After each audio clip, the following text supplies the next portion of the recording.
higher.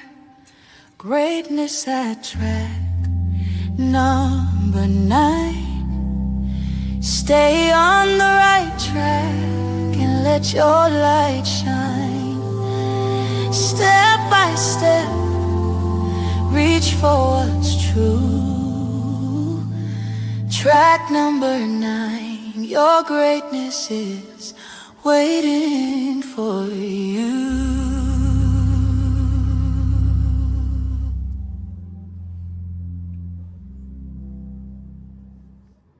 Good morning, good morning, good morning, and welcome to track number 9. It's February 14th, folks. See my hat? LOVE. Supposed to be, hey, good morning, Sister Cheryl, all the way out from California. Welcome. Appreciate you. Happy Valentine's Day to you as well. Don't quite know the history of Valentine's Day, but I know a lot of chocolate is purchased on this day. My brother Amir, he's here. Good morning, Amir. Grand Rising, brother. I'm so happy that we are all here because what we do here is rooted in love, LOVE. And that's 365 days. What we do here at track number 9 is rooted in love. Today we have a really exciting show. And I had been, this gentleman, I actually follow him on Facebook, social media. And one day I had ran across his post and then I just kept following him. I was like, wow. Is starting to make sense. Math is starting to make sense to me. I was never that math person. I never really liked math. I was more social studies, history, and science kind of person. But when we think about math, oh yeah, and let me give a shout out to my researcher, Joe Richards L. The brother does a lot of research for me, and he helped me. Cousin Gregory, good morning, and he helps me to move forward with this show. But this show is going to be amazing today. I'm excited. As soon as I saw him pop up on the screen, I just smiled. I'm just excited because I love learning. I love for our children to learn. And I love the idea that a 90-year-old man or woman still learning. That is the blessing of our Lord, that we never, as long as this bad boy is ticking, we never stop learning. And even when we have unfortunate accidents, where we have traumatic brain injury, the brain is wired in such a way that you might lose certain cells or certain portions of your brain, but God created us in such a wise way that your brain will regenerate and start to allow you to rethink, rewalk, and do those things. Hey, Sarah. Good morning, Sarah Citroni. But we are made immaculate. I'm telling you, that the creation of this human body is just something to behold. So we thank our Lord and Savior for that, for real. But anyway, guys, I want to move forward and I want to bring our guests into the studio. We are blessed to have Professor Akil Parker, all this math. Brother Akil is with us, and I can't. I'm genuinely excited. So let me calm down. I'm like a fangirl. I might be going on tour with you. I'm freaking excited. So I appreciate you. And what I know about math, and what my researcher has said, hey, Sister Leah Green, good morning, is allowed me to see that, math has been around for more than 4,000 years in ancient Egypt. Engineers built the Great Pyramids. And I know right now people trying to say, how did they build these pyramids? The shape of them, the geometric shape of them, the measurements of them. And what's crazy is it cannot be replicated. So far, what we see in Egypt and even some places in North America, because you see the presence of the pyramids, you see them in North America, you see them in Veracruz in Mexico. They're all over. But I'm always amazed by the fact that nobody in modern history have been able to get a calculator and get on that bad boy and try to put that in. Because, these people now, they swear to God, they're the smartest things on the planet some days. And they are just creating chaos. But they think they're so freaking bright, creating all this chaos. Human beings are something else, I tell you that. But I'm not going to belabor what we got going on this morning. Good morning, Professor Akil Parker. Good morning to you. Thanks for inviting me on. Oh, yes, sir. Yes, sir. Well, we're going to jump right into it, and I'm going to just ask you the first question. Hey, good morning, brother Jerome Stubbs, all the way from Cambridge, Maryland. Good morning, brother. Um, I just want to ask the first question, like one clear paragraph, like describe your work. My work. So my work is to improve the relationship between mathematics and the Black community, because we have a ruptured relationship. We have a unhealthy relationship. And once we can get over that, we can improve that relationship. Then we'll start running toward the math instead of running away from the math, right? And we'll stop, buying into these ideas that math is irrelevant. We'll stop buying into the ideas that math is too difficult. But it requires conversation. And you have to give people examples and let them see, like, that they actually can, excel in mathematics, and also let people know what the benefit of it is. For a lot of us, we were never exposed to the benefit of learning the algebra, the geometry, the pre-calculus, the stats, and all that. We were never exposed to that while we were in class. Even some of us that achieved A's and B's in math classes. So that's a very important conversation too. We have to explicitly be able to just talk to young people, and not just young people, but adults and grandparents and uncles and aunties that might be able to help young people with their math homework. We have to tell them, like, what's the purpose? Like, why? Like Nia from the Nguzo Saba and Kwanzaa, like, what is the purpose? Like, what's the purpose of the math? So that's all, like, part of my work. I mean, I also show you step by step how to do these problems, how to break it down, how to make it make sense. And I also try to, as part of showing you the relevance of the math, I show you how the everyday activities that you're already involved in, the things that you like doing, things that you may not like doing so much, but you got to do them anyway, how you can use mathematics in those activities, and also how you're already using mathematics, but you just may not have realized it. Because sometimes, like, with a lot of us, sometimes, like, something can be like, how the old head say, if it was a snake, it would have bit you. Yes, sir. Our face, but we don't see it. But it's right there, though. But sometimes we don't see it. So a lot of us, we don't see the math embedded in the activity that we're already doing anyway. So that's my work. I'm pushing positive propaganda around mathematics for the most part. I think that's absolutely beautiful, and I agree. We use hey, good morning, Miss Michelle Madison. She's joining us today. Good morning. Thank you for joining us on track number 9. But you're absolutely right there, brother. And one thing's for certain, and two things for sure, we use math every single day. And if you know somebody that's baking a cake for the church and they using too much water, you be like, don't even get Sister Mary's cake. Everybody know if you trying to make some macaroni and cheese and you put in too much water, too much milk, that stuff turn out all soupy. And the first thing folks say, who made the macaroni and cheese? If Right. Myra made it, don't even think about going to the table, because Myra obviously are not using measurements. Right. It's important when we cook our measurements. And I had mentioned on our roads, everything that we put together, everything, math is just all around us. And I think I like the fact that you are connecting math to our community, because it's the one thing that for some reason we have shied away from. We don't want to get involved in math for some reason. Some students, children in school are saying, when are we going to need math? Why Right. they don't even want to do it at all, because somebody have convinced them that they will never need math. I'll give you a short story. I am from Sandtown, West Baltimore, and around the corner on Riggs Avenue, it used to be an Asian-owned store right there at Riggs and Cary, in between Stockton Street. And it was an Asian-owned store. And my mother sent me around there, and I think she might have gave me $3. I went and got me a tasty cake and something else. And when I came back, my change wasn't right. Mhm. And she took me back around, and she laid them people out for cheating me. You know Right. what I mean? And right now, our children are going into these corner stores, and if they give them $3 and grab a bag of chips, them folks are not going to give that money back. Right. They're going to keep it moving. So, yeah, I started counting my money from that point on, man. I wanted 5 bag of chips instead of 1. I wasn't going to let them get over on me. But So I what, have, go ahead. as to that, so what you're exposing is the fact that financial literacy is a buzz term. It's a very important concept. I hope that when we discuss financial literacy, it leads us to discussing economic literacy, which will make us think about, why are we, existing in this type of economic system in the first place, where we constantly got to defend ourselves.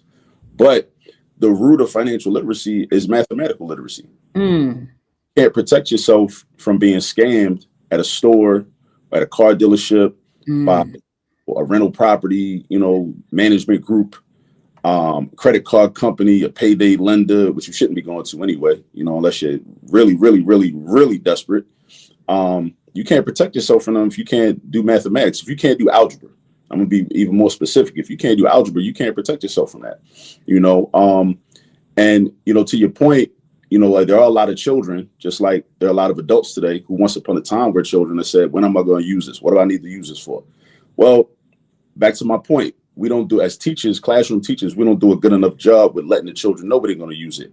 You really use math primarily, not just to get a job one day, not just to say, well, I can go be an engineer and make money. That's cool, but it's really about developing your critical thinking ability so you can be a responsible human being, right? So many of us running around here with no critical thinking ability, can't figure stuff out, can't get nothing done. And then we buy into this whole idea, well, I don't need to know that because I could just go on Chat GPT. Well, how about this? If you go on Chat GPT, but your prompts are trash, you're still not going to be able to figure nothing out. And you need critical thinking to be able to figure out what a proper and appropriate prompt should be, because everybody prompt the same. All prompts are not made equal, right? So it's really about critical thinking ability, analytical reasoning ability, and just being able to figure stuff out. We got to be able to figure stuff out. And we got problems. As human beings, you're always going to have problems. We're never going to live in a utopia. That's not going to happen. That's not realistic. But some people have more problems than others. And a lot of our problems exacerbate and don't go away. It's like a toothache. What happens with a toothache? If you just ignore it and don't go to the dentist, it ain't just going to go away naturally. It's going to get worse. And for a lot of us, a lot of times that's what happens because we don't know how to identify problems. We don't know how to map out a strategy to solve the problem, how to figure it out.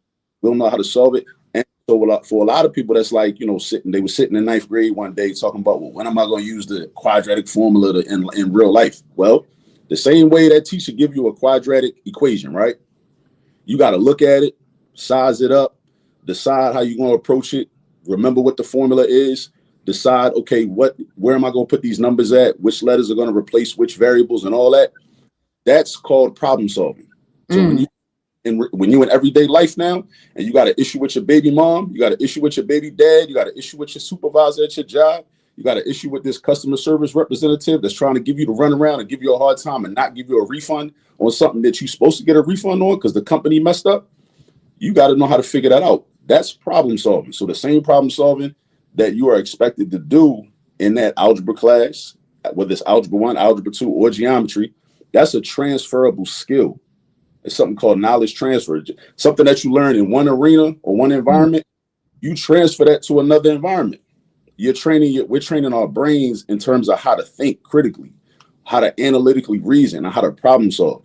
If I could solve a problem in a geometry class, that ability and my brain being able to work that way, do that at the nightclub when I see, they might be about to start shooting. So I need to do an assessment and evaluate what my environment is, and then make a decision. I need to get out of here because it's not going to be safe in a minute.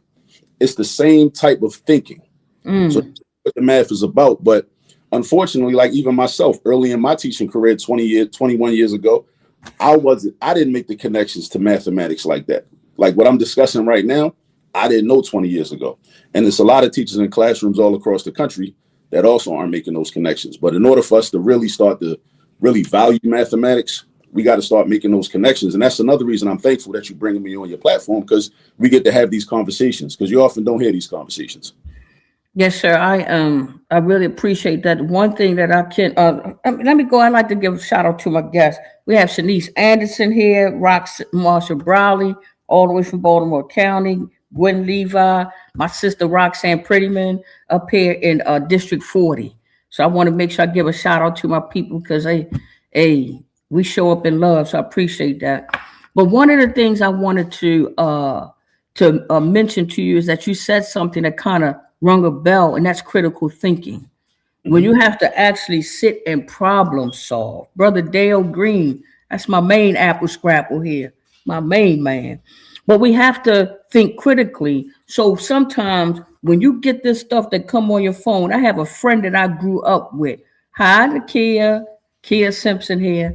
But I have a friend that I grew up with, and he's always sending me this stuff about these fake Jeffrey Epstein files and all this kind of stuff. And it's not rational. You can actually look at it, you can see it's a fake video, you can see it's misinformation. You can see that there is no way in God's green earth that a huge elephant can fly up in the sky at 5 million pounds. And people are posting this and like, wow, look at this elephant. They have this one fake video that's going around with an eagle. He is super. I mean, this eagle is huge. Oh my goodness, my cousin LaFay Allen is here. She just had a birthday. I love my little cousin. But there was a picture of a eagle. I mean, he was bigger than this house. He was huge. And people were posted as if they believe it. And if you don't have critical thinking, you can't see past all of this stuff that we are now confronted with. So I appreciate that. I want to ask this next question. What led you to specifically focus on math? Nicole Mack, another fellow Aquarian, is here. Good morning, Nicole. But what led you to, Tasha Bennett in the house, what led you to this specific math as education? I know you kind of broke that down a whole lot when you first had mentioned it, but you could have went to science, you could have went into history. Why math? Well, first, let me say I never had any intention whatsoever of becoming a classroom teacher. That was never my goal. That wasn't. Nah, I attended. I majored in finance. I grew up listening to rappers, rapping about, being drug kingpins and driving luxury cars and having gold chains and a lot of girls and fancy designer clothes. And that's the lifestyle I wanted. But I didn't want to be no drug dealer, right? So I said, well, let me major in finance and let me go into like investment banking or equities trading or something like that, and that was the goal. So that was the plan. That didn't work out. I ended up becoming a bank examiner with the Federal Deposit Insurance Corporation out in Delaware. That's part of the reason I ended up moving to Philly after I graduated from Morgan. And that wasn't a good fit. It wasn't a good fit for me. I did that job for a year. And then I was looking for my next move because I had a baby on the way. So I knew I couldn't just sit around unemployed because I was about to have a mouth to feed. So shout out to my oldest son, Nassim, for, lighting the fire under me to really get me into education because unfortunately, there's always a shortage of teachers. There's always a shortage of Black male teachers.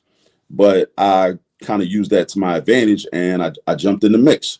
I came off the sidelines and decided, okay, I'm gonna become an educator. I started out, doing after school tutoring through this agency. Then that led to substitute teaching, which led to a long-term substitute position as a geometry teacher at a school in North Philly. And then after that, I got a full-time position the following year. And that was in 2005. And I just never looked back, taught at different high schools in Philly, different charter schools, different traditional public schools, a lot of Saturday programs like Upward Bound at different colleges, Temple and UPenn, after school programs. And all the while I'm developing my craft. I'm, learning how to teach math. And a lot of it is learning from my students based on being exposed to their learning styles. You know what I'm saying? So that's why. So when you ask why math, it's because that's where the opportunity was. There often isn't as much opportunity in social studies or English. So, and I was what you would consider a person that was quote unquote good at math growing up. I went to Roland Park and I had some good teachers there. Then I went to Poly, had some good teachers there, especially in, ninth grade year at Poly, Mr. Brown for Algebra 2, shout out to him. Mr. Bessix for Geometry, shout out to him. We was taking Algebra 2 and Geometry at the same time concurrently. So, it was a weed out program and you had to sink or swim. You know what I'm saying? So I was fortunate I had good teachers, to help me, at that foundational level and as a freshman in high school.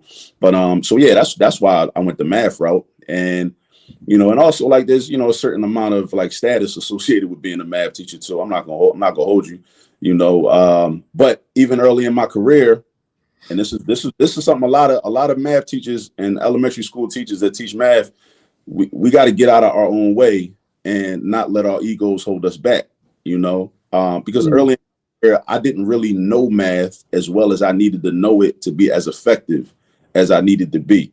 And there are a lot of teachers all across the country that really don't know math, but a lot of outsiders, parents, and other people in the community, we just make these assumptions that because you're a math teacher, that you really have a deep conceptual understanding of your subject matter. A lot of us don't, because and it's because the college training programs are not adequate enough to really give you a solid enough foundation in that, right? Also, often the way we were taught math was very much heavy on algorithms. Memorize the quadratic formula earlier. Memorize the quadratic formula. Just memorize where to put the numbers. Just replace the letters with the numbers and then boom, boom, boom, use order of operations and get to work, right? But there's not enough conversation about why the quadratic formula even works or what it's derived from. It's derived from the completing the square method, right? It's just a pattern that somebody recognized many years ago.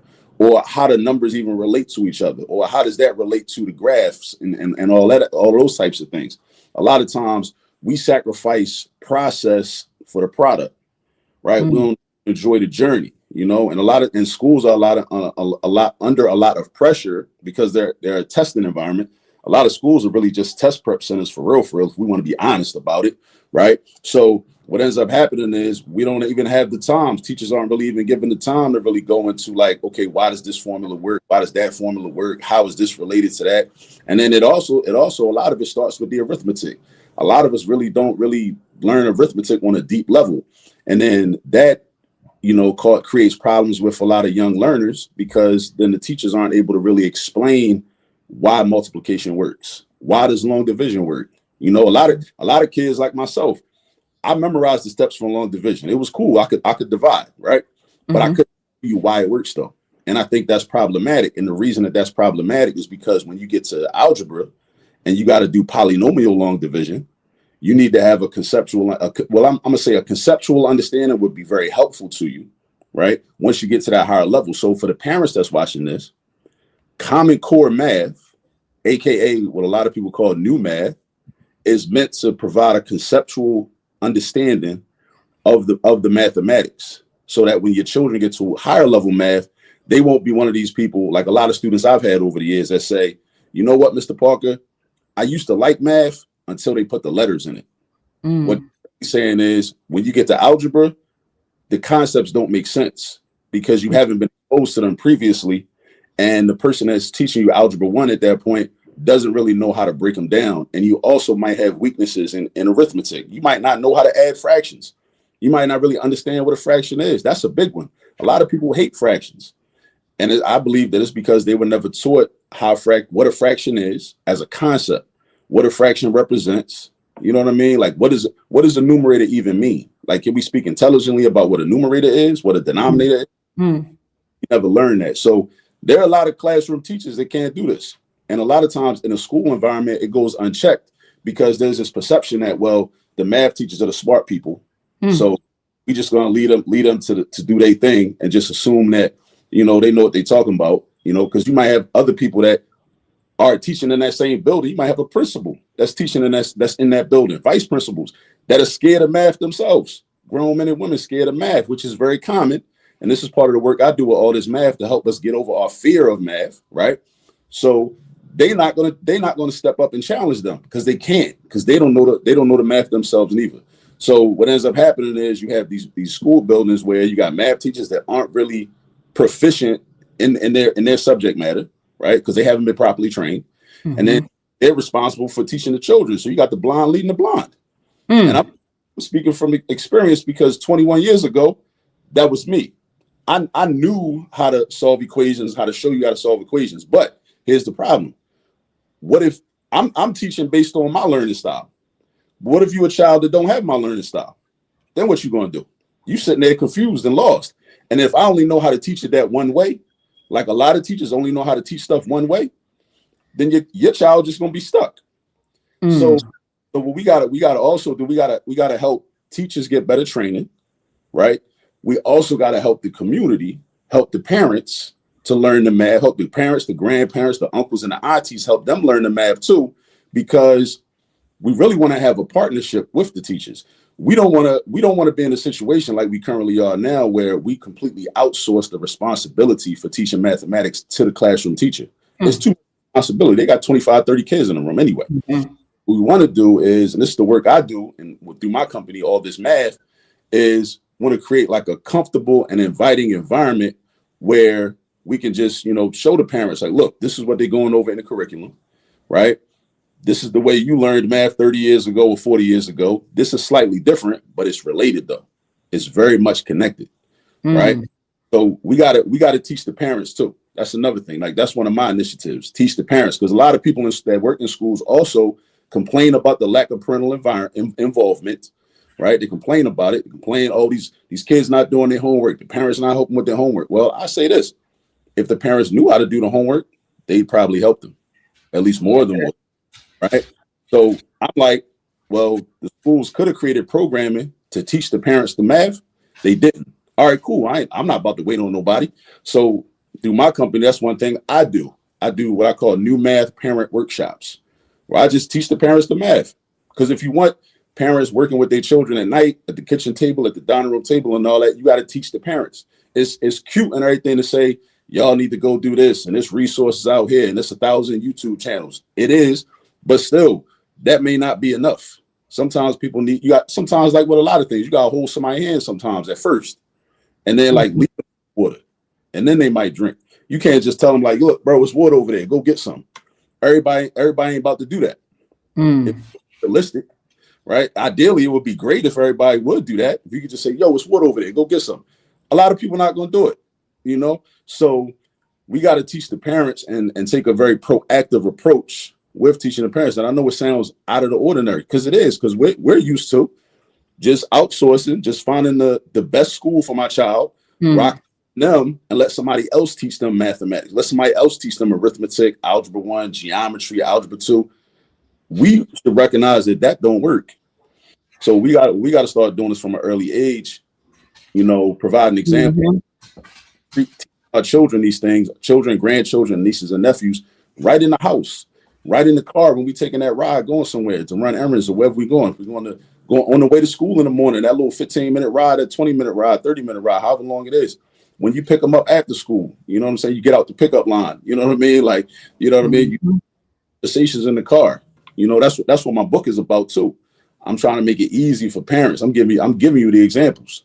So you don't even really got to think of them on your own, even though inevitably you're going to think of your own examples, right? At some point, but it's got to be an emphasis on teaching the parents. I love that. So the parents will be able to prepare their children for math class. Because you got to be able, just like in a lot of, like in relationships, both parties need to bring something to the table, right? So, look at you. in school, the child needs to bring something to the table. You might need to come in second grade, third grade, already knowing your multiplication facts. Have a certain understanding. Not, we don't want to send our children to school, knowing very little or and almost nothing, and then just expecting the teacher to be a miracle worker, right? That's not realistic. And like I said earlier, schools are basically test prep centers. Because everybody talks about, high stakes testing environment. There's a standardized test every May, right? That's a real thing. So oftentimes, it's a lot of people, a lot of grown men and women out here that say, well, I was never good at math. I didn't understand it. Well, how about this? Time is a factor, just like the X variable in algebra. That's time. That represents time. For a lot of us, if your teacher covered a topic for a week and you didn't understand it, a lot of y'all might have understood it if your teacher had been able to cover it for another week. If they had 2 weeks at it instead of just the 1 week, then maybe you'd have understood it. But a lot of us think, well, see, that's why I'm just not good at math. Because look, the teacher went over it for 4 days, and then we had a quiz on Friday, and I failed the quiz. I'm not good at math. Nah, it's not that you're not good at math. You ain't have enough time. You don't have enough time. Just like you mentioned with the baked macaroni, like at Thanksgiving. God Almighty. A lot of times, the women that make the best baked macaroni, go ask them about the first time they ever made it. Ask them if it was just as good. I promise you, it wasn't. There was a learning curve. It was a growth process. So that auntie or your grandmother that make that baked macaroni, you look forward to it. You start craving it. When she tell you she making it, ask her about the first time she ever made it. Was it that good? Probably trash. Right, trash. That's probably trash. That's how we got to approach mathematics and math and learning mathematics. How we got to approach that too. We got to be willing to do it bad first, but keep adding it. Make mistakes. Yeah, make mistakes. That's how we learn. And we got to also that we need time. It takes time to get better at something. And school don't allow you time. That's another reason why we got to utilize the time in our household and with our family. Yeah, because children are not in there that in schools that long to be able to get it. So there has to be some work that has to be done at home. And plus, like you had mentioned, you got to be willing to make mistakes. Me growing up in Sandtown and going to schools in Sandtown, once I had failed, hey, good morning, Sister Carly Thomas. Once I had failed a couple of math assignments, I got embarrassed. And I got down on myself, and I didn't have anybody that continued to do like you doing, to continue to say, hey, you're going to make a mistake. You can do it. And to keep going at it, because when you look at children and the joy that they have on their face when they figure something out, you can give them something as simple as this. And when the baby take the blocks and he trying to put a square in the circle, and then he realized that this square go in the square, he lights up like a Christmas tree. And I think that that's just human nature. Yeah. Human nature is when human beings, there's a light that goes on in the brain and your synapses start firing as you are learning. And that's why people who are, not that there's some people who are smarter than others, but there are some people who study. And when they come in front of you, it's like they got a light. They got a whole light, because to me, that's the energy and the light here. You know what I'm saying? When people say spread your light, this is your light. Your light is the neurons, the cells, and the firing of the synapses that causes you to look like you got a light. That bad boy is firing. When you fire that brain up, and I'm just, on a physiological level. I'm no scientist. I might be a mad scientist, but I'm no scientist, but I do understand a little bit when it comes to us. And the other thing that you mentioned, good morning, Sister Crystal Parker. But the other thing that you had mentioned was the learning styles. We got a sister on here, Tia Richardson. She loves our babies. She loves our children. And one of the things that she's able to do is she's able to reach them. Everybody can't, reach our kids. So it takes a certain style and a certain person, one, to understand them. You got to understand your audience. And two, you got to kind of understand where they're coming from. So it gives you the ability to be able to talk to the little kid that nobody else can.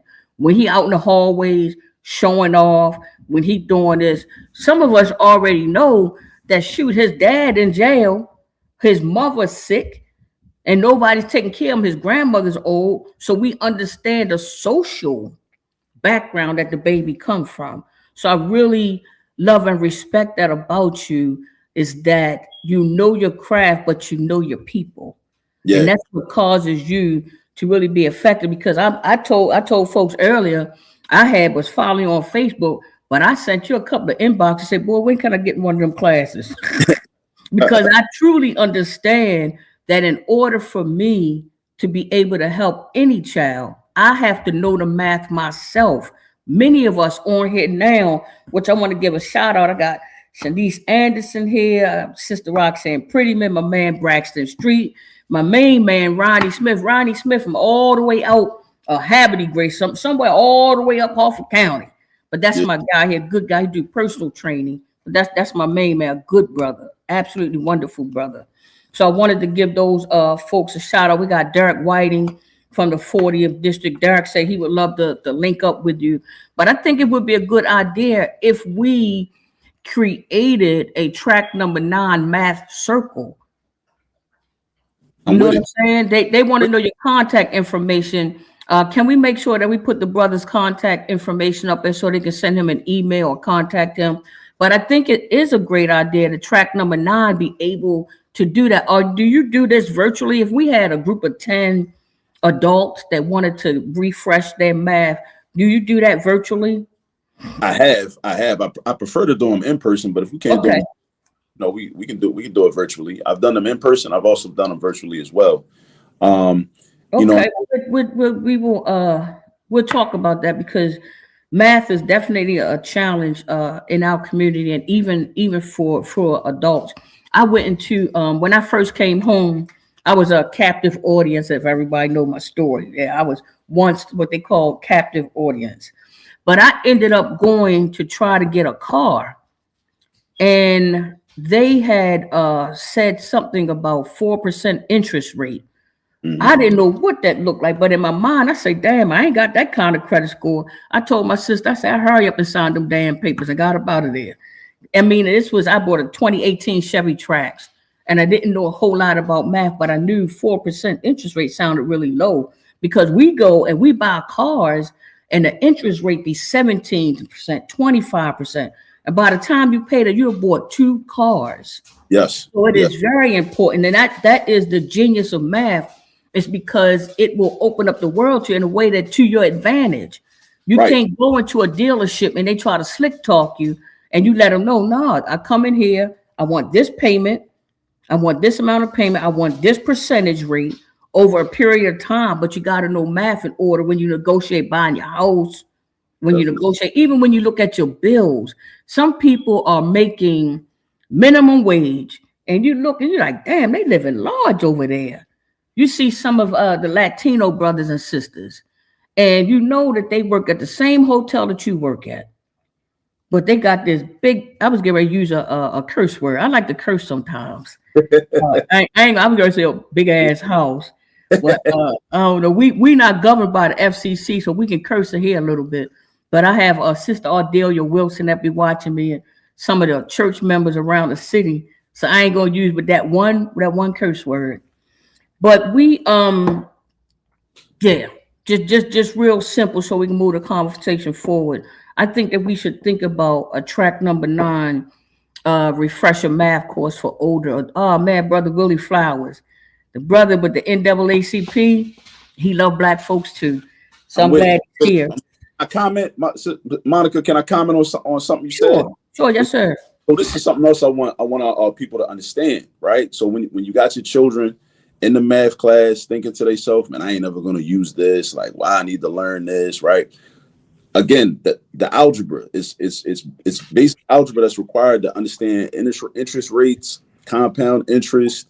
That's personal finance. That's financial literacy. Like I said earlier, the foundation of financial literacy is math literacy.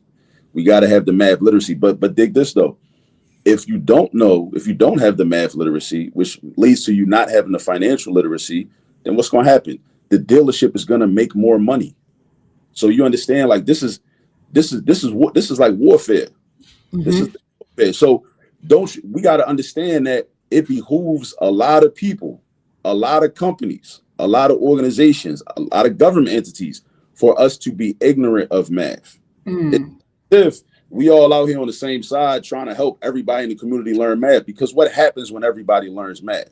When everybody learns math, it's like, oh, all them companies that was making millions of dollars based on our own ignorance, they stop making those millions of dollars. You become right. So we got to look at it that way too. And we got to have these explicit conversations with our children. Like, this is warfare. Like, the math is a weapon. And this is something else I tell people. Math is a weapon. And that, for the people to say, well, I'm never going to use it. Let's say that I agree with that and I accept that. And I say, cool, you might never use it. But do you ever consider the people that are using it and that will be using it? Y'all living on the same earth, on the same globe, maybe in the same city, state, country. Those people are using their math degrees, their bachelor's degrees, master's degrees, PhDs in mathematics. They're going to work for corporations. They're going to work for the government. And they're using their knowledge of mathematics, algebra, higher level math to create algorithms that are going to govern your life and are going to your life. So they're using math as a weapon. They get paid to do that. So when I don't need this. I don't need to learn this. What you saying is, okay, I see that weapon over there, but I ain't even trying to learn how to use it. I'm cool on that. I'm gonna just let you learn how to use it, and I'm gonna just sit over here. That's like showing up to a gunfight with no weapons. Like you talking about trying to throw your hands up and box with somebody that's holding a 9mm to your face. That ain't gonna end well. You know what I mean? Like, but that's what we do essentially when we say I don't need to learn the math, I'm not going to use it. You got to think about the people that are learning it and that are using it, because now what you're doing is you created what we call asymmetrical warfare. You're buying into the asymmetrical warfare. That's another math concept, symmetry. Symmetry is when things are balanced. We deal with algebra, we deal with symmetry and geometry. Symmetry is when things are balanced. But if you don't know how to use the math and somebody else does, that's imbalanced, and they're gonna win. But things we got to start talking to our children about when they start buying into that whole narrative, like, I don't need math, I ain't never gonna use that. It's like, cool. There are people that want you to think that, because that's like when we talk about standardized tests, like in Baltimore, right? The MCAP exam. When the scores drop in like September of every school year from the previous spring, right? And we say, oh, and it's something outrageous, and maybe like Fox 45 News will sensationalize it or whatever. And they say, well, only 1% of Baltimore City public school students are scoring proficient or something like that. I'm throwing that out there. I'm just making that up. But what does that mean? That means 99% are not proficient. So if 99% are not proficient, now if I'm a company that runs private prisons, I'm foaming at the mouth right now, because I'm like, they can't do math. So what they gonna end up doing? They're not about to be no engineers, no doctors. It's a strong chance they're gonna hit the block, because they think this is the only way that I can make money, right? So if I'm a person that runs a payday loans spot or a check cashing place, where I know, they might end up not wanting to get a bank account, I'm gonna hit them over the head. I'm gonna bang them. I'm gonna hit them over the head every time. So we got to think about the industries that are dedicated toward and profit greatly, just ignorance of our people. We always like, nah, we all on the same side. We not on the same side. This is we not all on the same side. And even considering that, that's part of mathematical thinking. So me having this conversation and exposing the fact that we're not all on the same side. There are people that want us to be ignorant of math so that they can profit off of our ignorance, right? That's a mathematical approach. It reminds me of Frederick Douglass. When Frederick Douglass, the woman, when they sent him from the Eastern Shore out to Fells Point, he was down in Baltimore in Fells Point at that house, right? And the wife was trying to teach him how to read. And then the husband came home, started snapping on her, like, what is you doing? Like, nah, I can't teach him how to read. He'll be unfit to be a slave. That's what Douglass said. Knowledge makes you unfit to be a slave. They were talking about English literacy, but I'm lumping in math literacy. Math literacy makes you unfit to be a slave, but we live in a society where slavery hasn't necessarily ended. It's just changed format. It's changed format over time, right? Because that type of exploitation and oppression is still reminiscent of slavery, just in a different form. So as long as you can keep people ignorant of reading, keep people from reading books, keep people from studying math and learning math, and also get people to like take pride in being ignorant. You got to convince people of that too. Make it seem cool to be dumb. Make it seem cool to like not know. Make it seem cool to like, no, I never learned pre-cal. I never learned that. You got to make it seem cool, right? You got to give rappers record deals and get them exposure that say stuff like that in their songs, so the kids will listen to it and bob their head and think it's cool. You got to do that too. Right. So it's not just I got to maintain environments where it's not very comfortable to learn the math. You also got to make it seem cool. And then people will start to take pride in how little math that they know. You know what I'm saying? So it's a lot to it. But I just want our people to think about that. And another thing about the parents, I'm really inspired about doing like a track number 9 parent math workshop, because it reminds me of the metaphor we use about the oxygen mask on the plane, right? Tell us like, you got to put your oxygen mask on first, and then you can help other people. As parents, grandparents, uncles, aunties, big cousins, godparents, whoever, we got to put our oxygen mask on first. We got to learn the math. And then you can help the young people, because we see the math deficiency all around us. We see the young people going to the store, getting taken advantage of. We see it. And we might talk about the problem. The next step, that's the first step, expose the problem. The next step, we got to learn the math so we can sit down at a table somewhere and help a young brother or a young sister solve some multi-step equations. We got to help them simplify some expressions with exponents. We got to help them answer some word problems that are sample questions that they're going to see on the MCAT in April or May, inevitably, every year it's coming, right? We got to learn that ourselves so that we can help them. That's one of the things we can do for our young people. And also we get the bond, because like tutoring, and you know, so basically what I'm saying is we have to become the tutors that our children need. We got to do that. And we got to make the time. And I know we busy. Everybody, a lot of people busy. It's 24 hours in a day. People got 1 job, 2 jobs, 3 jobs. People got, you know, personal relationships. People got a lot going on. We just got to figure out ways to be able to develop our math skills while we're already doing the things that we're doing, you know? Yeah, well, I'm first to sign up, and I know we have a lot of viewers and listeners that's going to be first to sign up. So I'll make sure that we get that together. That's one of those things that we're going to lock in and try to get that done ASAP, because you mentioned some brutal truths that, you know, they are pretty much enslaving us because of our lack of knowledge. And what's sad is that they had a book out by a guy named Jawanza Kunjufu. My man. He knows that folks anticipate how many prisons they need to build. So when they look at our math scores, just like you said, they already know that we're going to have this amount of people doing this. Then you think about, why are we spending the trillions of dollars? Because they've already done, you know, like statistics on us. They've already done the math to anticipate our spending.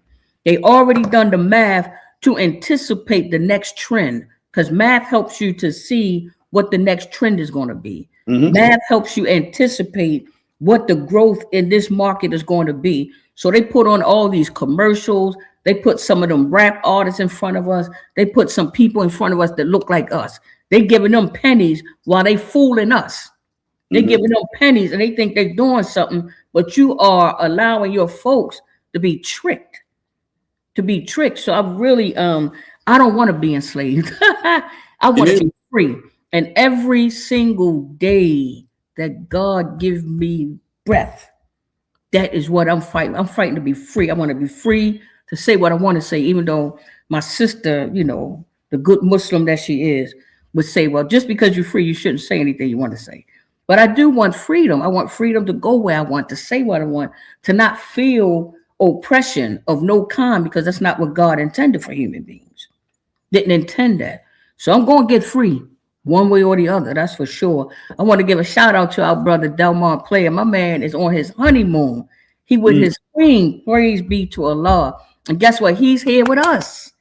That's how God is. He here with us. And I'm just grateful that people see that what we bring in, Brother Akil, is a message for that 1 hour, is a message that plant the seed so we can keep moving, get on the right track. That's all I ask God to do, is just help me to be able to plant a seed and let that seed just grow, and we get on the right track. And next thing you know, we'd have made the connections that we need to make, and we moving forward. That's my hope. Patrice Bimbo, another sister that's here, works hard in the community, loves her babies, love our people, study our people, and do as much as she can to help our folks. So I'm happy about that.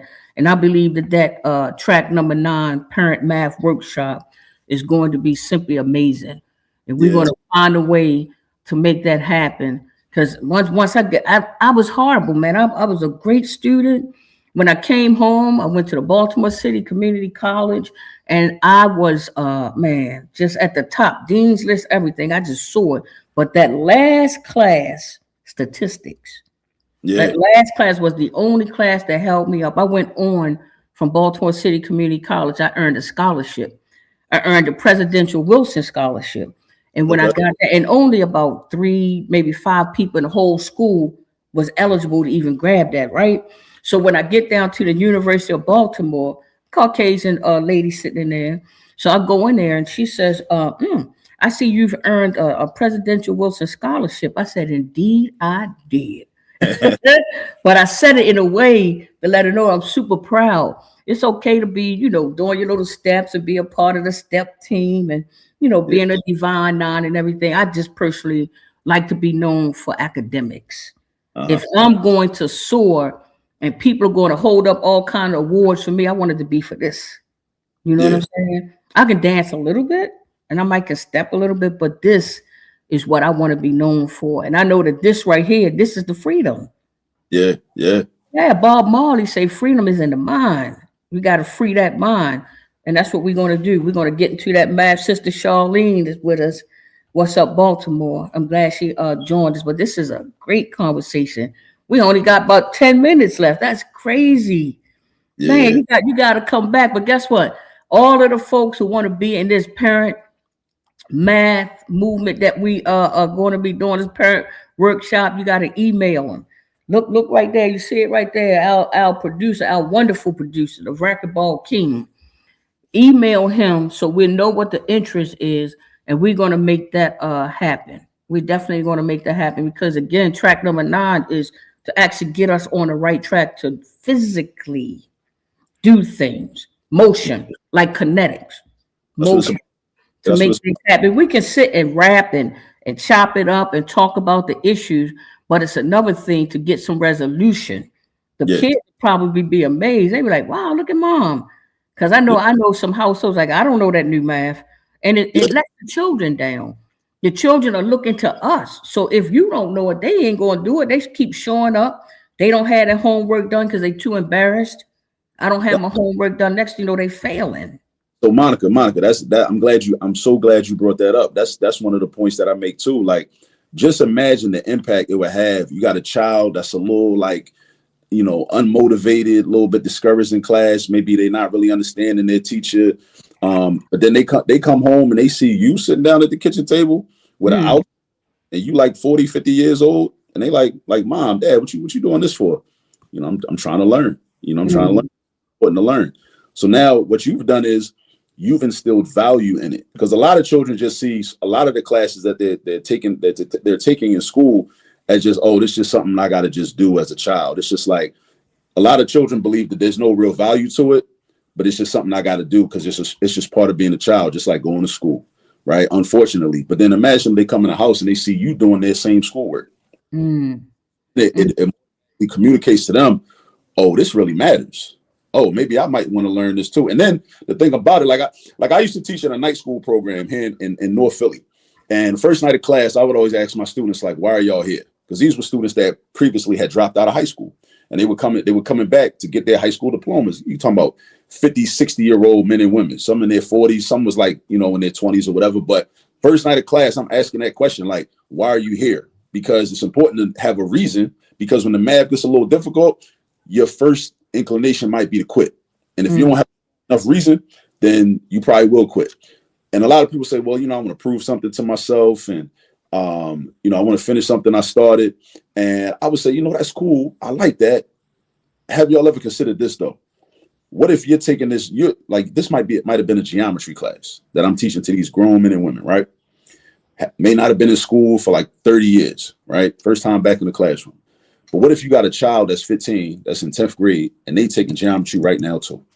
How powerful would that be for you to be able to sit down at that table with them and, they don't really understand transversals and alternate interior angles and how to solve for how to calculate the measurement of the angle that's missing, but you know how to do it because you learned it in here with me. And now you can sit at that table and you can help them. So now you get the bond with your child, your niece, your nephew, your grandchild. Now you bonded, right? Now we bonded. So now we're improving, right? We're improving family dynamics because of the math, right? Now we're improving the family dynamics. Now the home seems more like a safe space. So now for some of the young brothers, now the corner don't seem so sexy.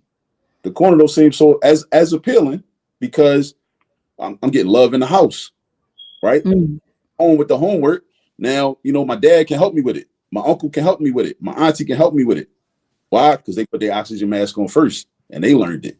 So that's what I would tell them, like, how powerful would it be for you to be able to help your own child? Because a lot of people, I talked about this on another podcast, it's something called a homework help ceiling. And it varies according to the person. Some people don't feel that they can help their child with homework after 3rd grade.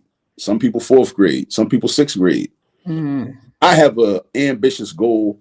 I want for our people to be able to help their child with homework for as long as they live under their roof.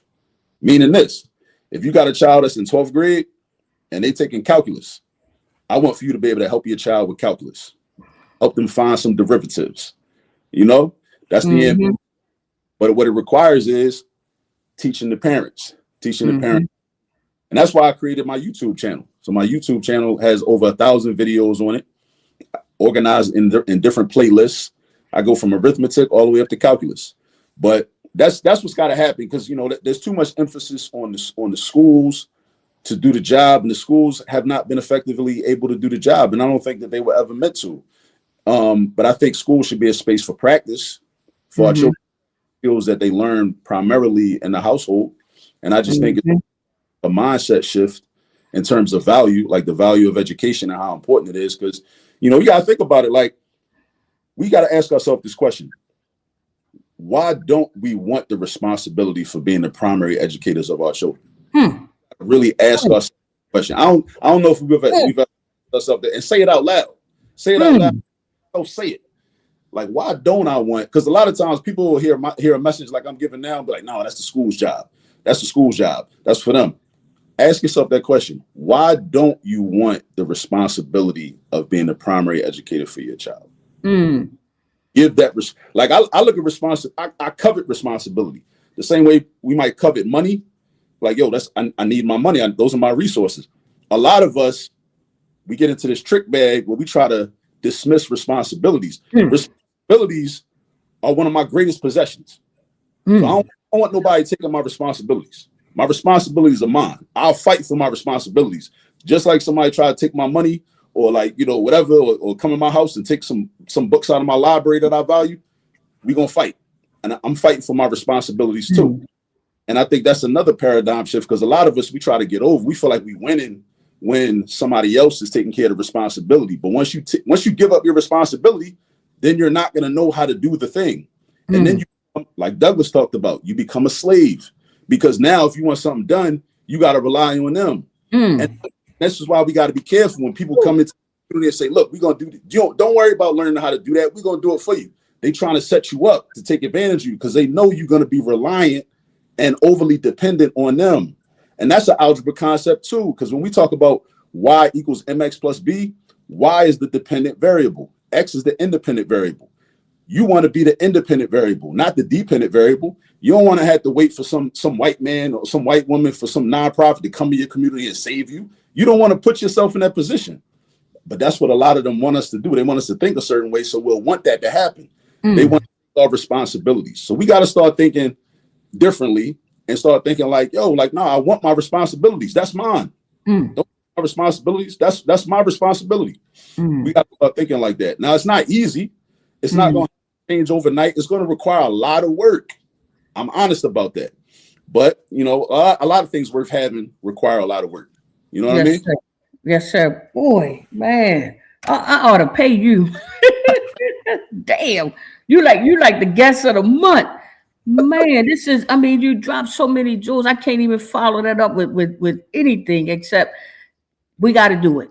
We got to get this parent math thing going. So anybody that's interested, Brother Leon, he posted, if you are interested in a parent math workshop that we're going to do with this brother, please jump on there, send them an email. Let's get this done. I wanted to mention something that my favorite Haitian princess said, Miss Joanne Antoine.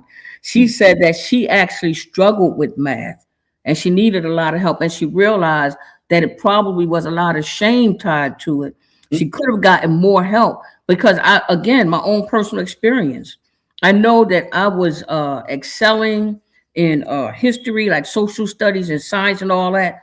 But math was a struggle for me. And that was one of the main things that caused me to stop going to Holland Park Junior High School. At the time, it was junior high, wasn't no middle. But that was one of the main things that stopped me from going to school because I was so embarrassed. And then I had failed a grade. I failed the 8th grade. And I stopped going because I didn't want to go to school with people. My peers had moved on without me. Right. I was too embarrassed. So I stopped going to school.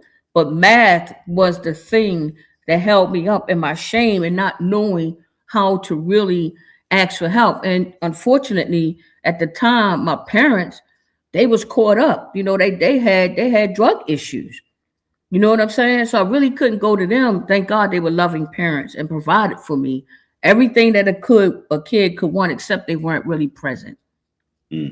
They weren't present in my life. So as a result, I've been through it. You know what I'm saying? And still love them. Both of them, they gone from here, but I love and adore them because they did give me some intangible things that bring me to track number 9 right here Yeah. today, and So, brought me through those things. You know what I mean? But I am looking forward to actually bringing you back because there's so much more that we didn't get a chance to cover. I want you to come on the show again, but the next time you come on the show, I want us to be able to talk about our success with our parent math workshop. So I thank God for you.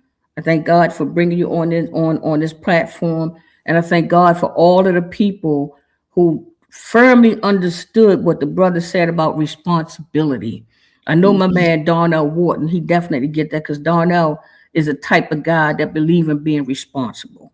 mhm. One of the most responsible brothers I know, and I received that. It is our responsibility. Ain't Right. nobody coming to save us. Right. That school that people are sending some of them children to for the babysit for 8 hours, it's not going to save them from the juvenile detention centers. That's not Right. going to save them from that prison that they have already mapped out for him. It's our responsibility to learn that and make sure that our babies learn it. The minister called it supreme mathematics. Supreme mathematics. Supreme meaning from outlet. The most supreme being is God. Mm. And that's how math is and how it is in a hierarchy of things that we should know. It's called supreme mathematics. That's how deep it is. So right now I know that 2 plus 2 is not 5, but I still need some help. So I'm going to be one of the first ones in line for that class. I appreciate you. Again, before we go, take that information down. Email our brother Leon at theleonthomasgroup.com and check out Guy out. We didn't get a chance to go into hystomatics, but just answer that briefly for us. What is hystomatics? Because we didn't even get into that. But what's hystomatics? So hystomatics is basically a teaching framework that I kind of organically was already participating in, where I use Black history to teach mathematics. You know, I combine in a very organic way, and it's different ways I do it. But I mean, some of them have been discussed this morning. But one example I give you is if I'm working with some young people, I'm teaching them addition, like maybe addition with 3-digit numbers or 4-digit numbers. I'll create a problem that ends in the way I know the sum is going to be 1,791. And then I'm being intentional about that because the year 1791 was when the Haitian Revolution popped off. Hey, my Haitian prince is on here too. We get to talk about Dessalines, my guy Dessalines, you know, Toussaint Louverture, one of my heroes. B. Christophe, Atiman, Boukman Duddy. We get to talk about all of them. Macondo, get into the books, you know, because then the math takes us to the reading. Because then we talk about C.L.R. James, the Black Jacobins, talk about Jacob Carruthers, the Irritated Genie, his book about the Haitian Revolution. I think Wade Noble's got a book about the Haitian Revolution as well. But yeah, so we're connecting the Black history to the math, using the math as a way to as an entry point into the conversation. You know what I'm saying about the history, and it's different ways to do it. You know, even in algebra, like we talk about. I mentioned y equals mx plus b earlier, and the independent variable and the dependent variable. Well, if you look at like the conditions of some of our communities, and you look at like, you know, how racism functions, you know, the question becomes like, who's dependent on who? Like, who's independent, who's dependent, right? We could argue like Amos Wilson claimed that, you know, the white community is dependent upon us. Like they need out of our minds, acting crazy and like not knowing mathematics so that they can profit off of us. So that in that arrangement, we look at the white community as the Y variable because they're dependent on us, and we actually are the independent variable, right? In different arrangements, you might see it the other way because, like I talked about, like, you know, not the nonprofit situation. You know, if we got a bunch of people in the community that don't know how to solve problems on their own, then they somebody else to come into the community and solve the problem. They not and dig this, they're not going to really solve the problem. They're gonna do some activity, right? But they want to maintain the problem because the problem is profitable. Something else Amos Wilson talked about: the problems of the Black community represent a multi-billion-dollar industry. So in order, to keep that gravy train going, you got to maintain the problems. But a lot of us get confused because we don't understand. We don't think algebraically. Somebody that's benefiting from the problem in your community, some corporation, some government entity, whoever, some person, they'll slide up to the press conference or whatever about gun violence or whatever, and they'll be all in the mix and whatever and act like they're not benefiting from it. And they might even cut a check, might give you $100,000 check. Here, take this $100,000 check, start this program, anti-gun violence or whatever. And it's cool. Take the money. Do what you do, right? But understand at the same time, they might be, by the maintenance of that type of environment where the gun violence is prevalent, right, and maintained, they might be generating $100 million a year. So give you the $100,000 check, but they making $100 million. They hedging their bets. That's from finance. I remember that from studying finance at Morgan. That's called hedging your bets. That's hedging. Like when we talk about hedge funds and all that, you play both sides. It's like when people gamble. You might gamble on the boxing match. You're gonna bet on both fighters. So you're gonna win. I never knew what hedging. I never knew what hedge fund meant. I always knew that. I remember our dear Congressman Elijah Cummings had some of those hedge fund guys in a hearing. Oh man, he had spit coming out of his mouth and everything. He said, "How much did you make this year?" And the guy says, "Well, sir, I made $300 million. And what about you? How much did you make?" One guy was like, I made $700 million. He was fuming. I forgot what kind of scandal was going on with them folks, man. But I just got a daggone text message from a man, Terrell Brooks. Terrell Brooks was our guest last week, and he talked about Sharp Leadenhall and the history of Sharp Leadenhall and the history of that inner harbor and Black folks that lived in that area before there was a Camden Yard. Brother Charlie said that his school was on home plate at Camden Yard. They had a school right there. But he had sent me a text message. He said the math ain't math. And he says that some kids feel low about themselves when they don't know it. And that's what I had mentioned. I had mentioned my own personal experience and how I ended up not graduating from school because of math. And that thing still haunt me to this day. I did so good going through college, except when I got to statistics. Some of our children won't even go into engineering or anything that have to do with math. Right. A simple measurement on a construction site, they won't even go and get those jobs because they don't know that this is 12 inches and that's a foot, or that, 24 inches. So I'm just encouraged, and we're going to have this conversation. Man, my brother Ricky Brown tuned in. My man Ricky Brown, all the way from DC. His brother is Roach Brown, and he does Crossroads that come on WPFW over there. It's comparable to like a Morgan State WEAA. He just sent me a text message. So we got him from California, DC, Harford County. My man Ronnie Smith, they tuning in from all over.